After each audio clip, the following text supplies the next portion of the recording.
Jamana an bɛ aw fo ka koɲumandaw ka don o don timinadiya kosɛbɛ aw minnu tɛ sɛgɛn n'aw tɛ ɲinɛ k'an lajɛ Lidi Media sanfɛ an b'a fɔ ko dan sigi dɔgɔkun kibaruw kɛnɛ kan. An ka bi kibaruw kumabaw la i b'a ye k'a fɔ ko jamana bɛ wulikajɔ dɔ la walasa bɛn ni kelenya ka se ka sabati a bɛ san dama na yɛlɛma donna baaraw kɛcogo la yɛlɛma kura minnu donna la walasa malidenw yɛrɛ k'u ka bɛn kuma fɔ an bɛ se ka mun faamu o ko la an bɛna laseli dɔ sɔrɔ ni kibaruw daminɛ la. Dɔw minnu fana ka jamana taji tamaw dɔw jenina o kɛra sababu ye ka gɛlɛya caman lase jagokɛla dɔw ma an bɛna seereya dɔw sɔrɔ kibaruw kan ka fara kibaru wɛrɛw kan bi dɔgɔkun kibaruw kɛnɛ kan. Jamanaw an bɛ aw fo ka koɲumandaw ko kuraw dan sigi dɔgɔkun kibaruw kɛnɛ kan. A bɛ san dama dama bɔ an ka jamana ɲɛmɔgɔw ye yɛlɛma don an ka bɛn ani kelenya sabatili wulikajɔ la walasa basigi kana jamana kɔnɔ ɲɔgɔn faamuya kana kɔrɔfɔ kɛlɛw ka se ka ban.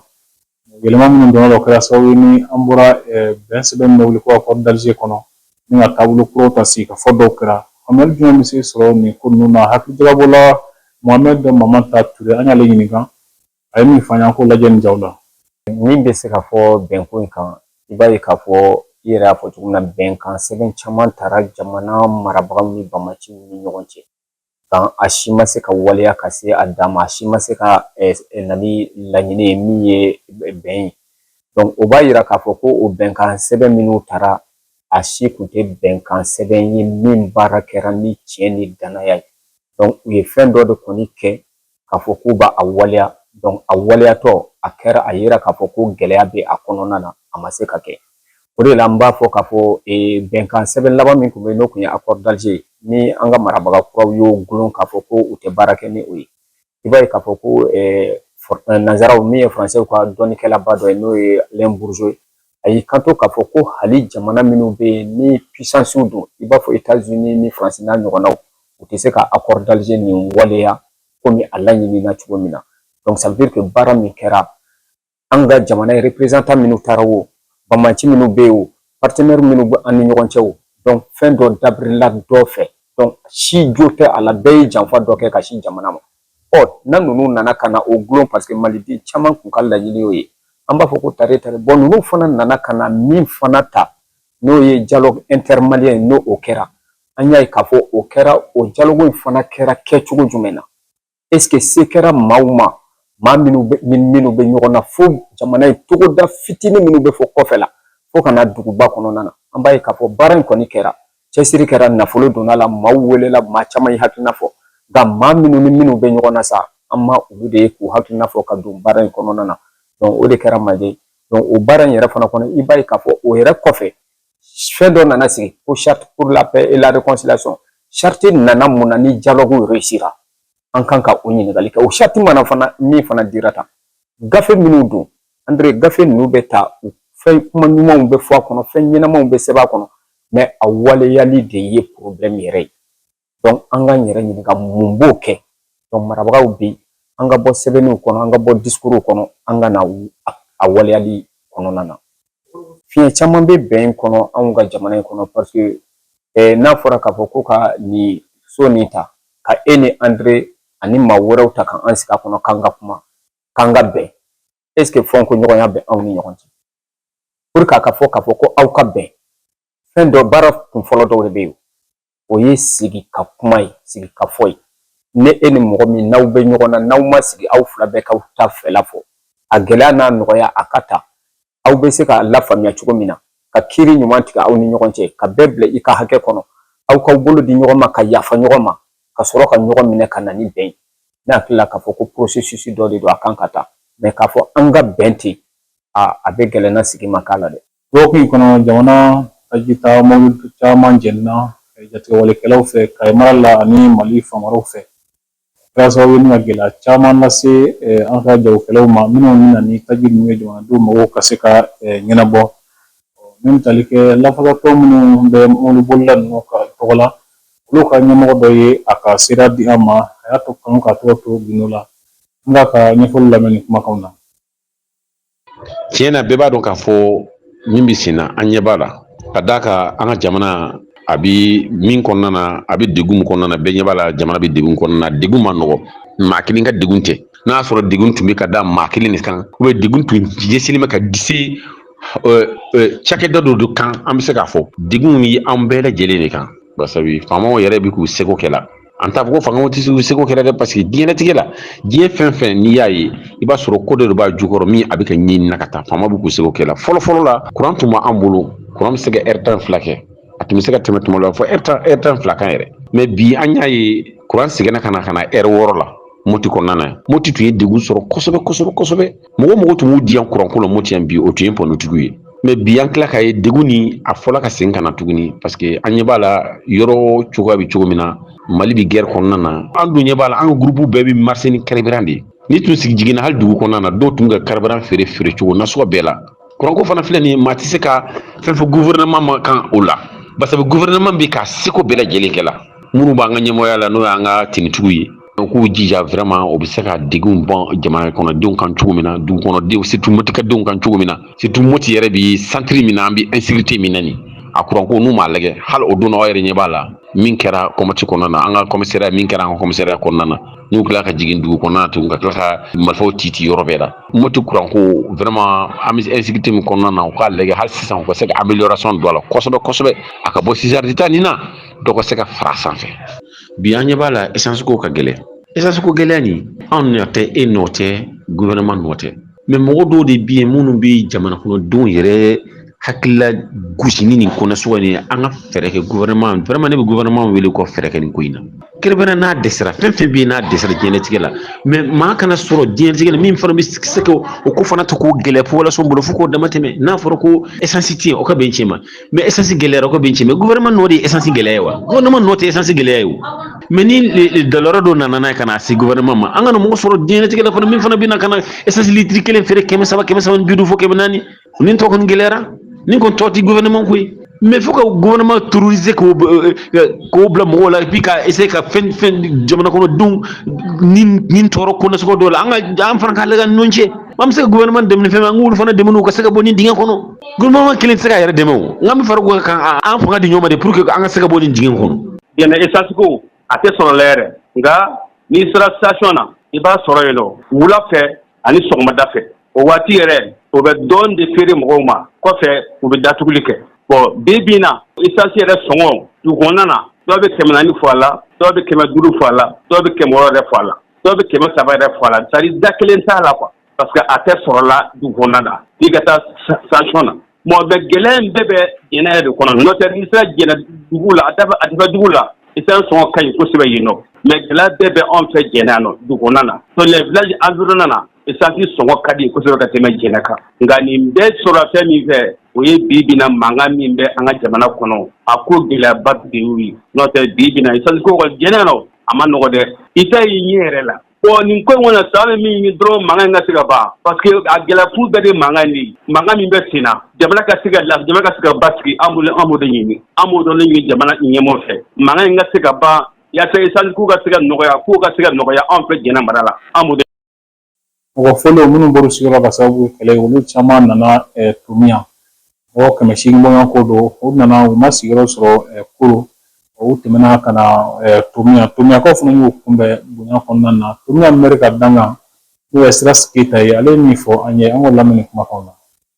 Réfugiés dɔ sera an ma u ko k'u bɔra Burkina u donna Koro fan fɛ u ye dɔgɔkun 2 ɲɔgɔnna kɛ Koro maintenant u tun bɛ fɛ ka segin ka taa so donc u y'u bali donc u bɔra Koro ka na Tomiya u tun bɛ fɛ ka taa bɔ Bɛnɛna de fɛ ka don Burkina parce que Bɛnɛna ni Burkina fana bɛ frontière la Bɛnɛna ni Tomiya cɛ u y'u bali ka taa donc u seginna ka na Tomiya an kɔni balila k'u ye mobili 7 ɲɔgɔnna remorque bɛɛ falen don mɔgɔw la denmisɛnninw ni muso donc u jɔlen de Tomiya misiriba kɛrɛfɛ donc u tu jɔlen bɛ tile la san kɔrɔ donc an kɔni y'u ladon an y'u bila ekɔlisow kɔnɔ u bɛ taa 800 personnes musow b'a la cɛ b'a la denmisɛnninw fana ka ca la donc an kɔni y'u don ekɔlisow la an bɛ ka an seko kɛ pour que u ka se ka dumuni dɔɔni sɔrɔ mairie ye session extraordinaire dɔ organiser pour que an ka se ka n'u dɛmɛ cogo min na a b'a dɔn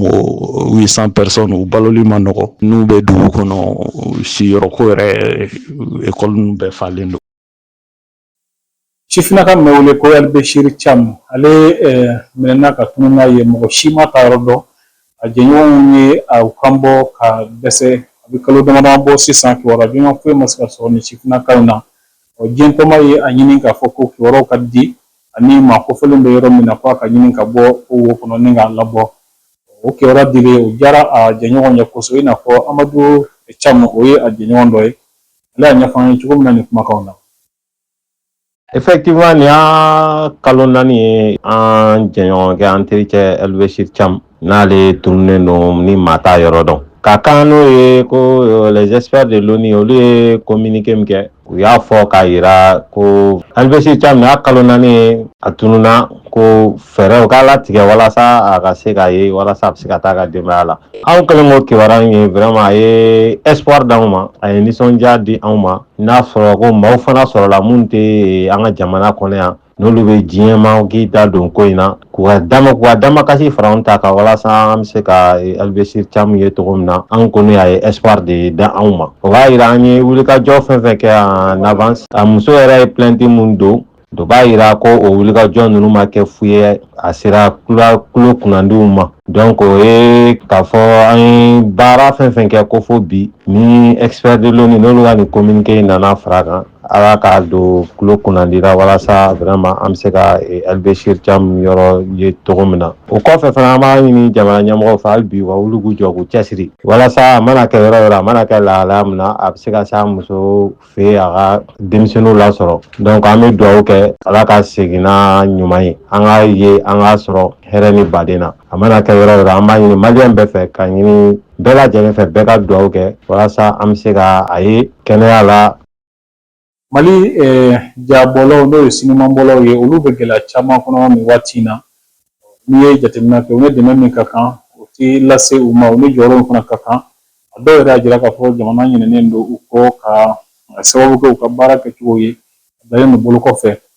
i b'a ye k'a fɔ ko ɲinan san min ye seko ni dɔnko san ye o hukumu kɔnɔna na an ye jabɔla Susaba Sise ɲininka ale ye min fɔ an ye nin jaw la an k'olu lajɛ. Ne kɔni ka hakilina na Seko ni dɔnko de kan ka don ba la pour que ka se ka bɛn sabati parce que n'i ko ko bɛn kɔni i ko ko an yɛrɛ anw dun i tɛ se k'anw kuma fɔ n'i ma Seko ni dɔnko fɔ parce que o de b'an yɛrɛ ka an ka adamadenya sinsin an ka taabolo n'an ka kɛcogo ɲɛfɔ donc a tɛ se ka taa ni culture tɛ quoi donc culture fana ye fɛn mun ye dɔrɔn culture yɛrɛ n'i ko k'i bɛ an ka taa sansi jɛnɛ la culture ye fɛ de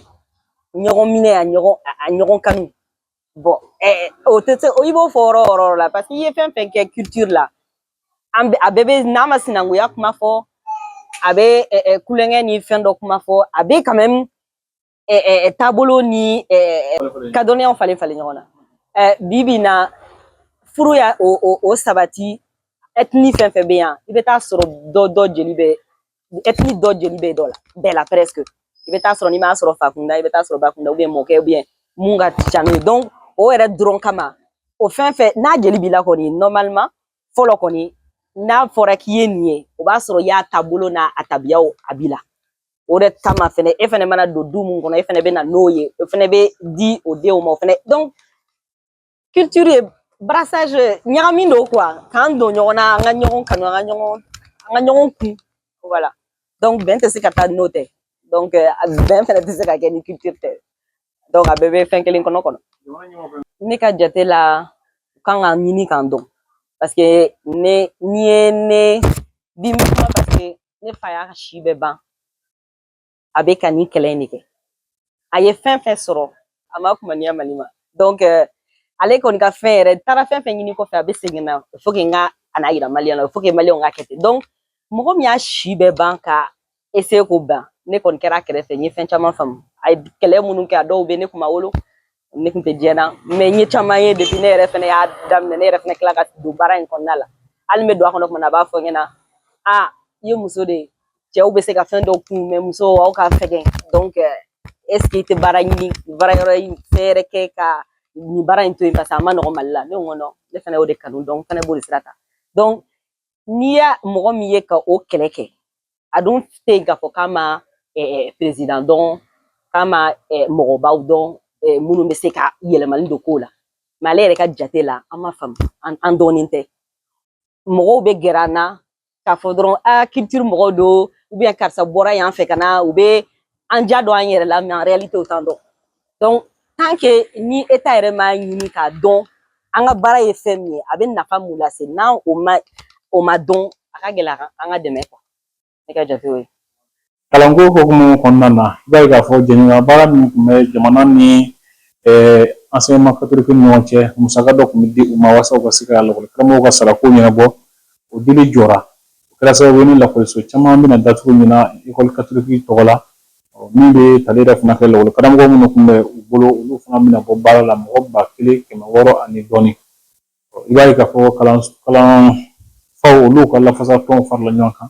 minnu bɛ CSM ka bolo kan n'o ye lafasatɔnw ka fara ɲɔgɔn kan ba ye k'a ɲini k'a fɔ lakɔli karamɔgɔ ninnu ka bila faso ka bolo kan n'o ma kɛ ko kalanta nata ninnu bɛna baarabila dɔw boloda o kuma lasira dɔ ye Abdulaye Salama Mayiga ye an k'ale ka ɲɛfɔli lamɛn kumakanw na. La FENAREC ani FEN olu ye fédération de jɛkulu de don jɛkulu mun syndicat wɛrɛw fɛnɛ b'u olu kɔnɔ olu bɛɛ fɛnɛ affilielen don la Confédération syndicale des travailleurs du Mali n'a bɛ wele ko CSTM o de la sa anw y'a ye parce que k'a fɔ an ni syndicat des écoles catholiques anw fɛnɛ bɛɛ bi jɛkulu kelen kɔnɔ olu ye problème sɔrɔ a ka kan anw fɛnɛ kan ka wuli k'u dɛmɛ o de kunkanko la anw fɛnɛ an wulila k'u dɛmɛ gɛlɛya min b'u kan o de ye an jɛɲɔgɔn an baarakɛɲɔgɔn minnu bi o ekɔliso ninnu na u kan ka olu de bɔ baara la pour le moment an y'a mɛn ko maa 1000 ani maa 613 olu de kan ka bɔ baara la u y'u ka lettre yɛrɛ d'u ma lettre de licenciement yɛrɛ dira olu ma donc olu ye gɛlɛyaw di anw y'a yira k'a fɔ anw tɛ se ka jɛ ni o ye anw ye laɲini dɔw kɛ o laɲini ninnu na o de ye ka u redéployer fonction publique kɔnɔna na walasa fɛnɛ ka taa fara État kɛnbɛ ka enseignant minnu fɛnɛ ta olu fɛnɛ ka taa fara olu kan sabula n'i y'a jate minɛ k'a lɛgɛ o enseignant ninnu an b'a fɔ école karamɔgɔ jolenw de don État fɛnɛ mɔgɔw bɛ se ka jɔ u la a bɛ se k'u exploiter cogoya wɛrɛ la sabula maaw de don san caman u bi kalan kɔnɔna na u bɛ mɔgɔ kalan kɔnɔna na wa anw bɛ avancer cogoya min na u bɛ avancer ten donc kana fɔ ten dɔrɔn k'u bila ten u yɛrɛ ma ten vraiment k'u tɛna baaraw kɛ dutigiw de don u fɛnɛ kan ka sɔrɔ baara la u bɛ se k'u yɛrɛ ka denbaya u n'u ka musakaw ɲɛnabɔ ni fɛn mun ye. Jamana dɔ bɛ dansigi bi dɔgɔkun kibaruw la kibaruw fara ɲɔgɔn kan jɛ ka baara don André Traoré Michel Mamba Kulibali Emmanuel Jara an b'a fɔ ko aw k'an bɛn dɔgɔkun wɛrɛ ka kibaru wɛrɛw kɛnɛ sigi aw ye.